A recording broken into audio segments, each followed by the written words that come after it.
100% पैसे कमवले पाहिजेत. माझं काय मत आहे, 100% पैसे कमवले पाहिजेत. पण जे पैसे कमवतोय ना त्याचा आनंद पण घेता आला पाहिजे ना.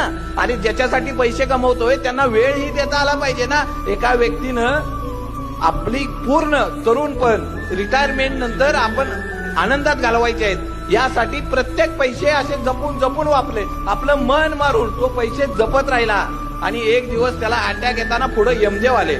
अटॅक येता येता यमदेव म्हणले, चला तुमची वेळ झाली, आता निघायला लागते. तो म्हणला, माझी सगळी प्रॉपर्टी घ्या पण मला एक 5 वर्ष तरी वाढवून द्या. यमदेव म्हणले, तसली सेटलमेंट कधीच होत नाही. अहो सगळ्यात श्रीमंत माणूस आहे.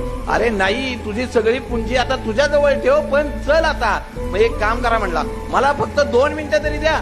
यमदेव म्हणले, अरे 2 मिनिटं काय घेऊन करणार आहे तू? नाही म्हणलं, 2 तरी मिनिटं द्या. यमदेव म्हणले, चला दिली तुला 2 मिनिटं. ती 2 मिनिटं जाता जाता त्यानं फक्त एका कागदावर लिहून ठेवलं, आयुष्यात 100% पैसे कमवा पण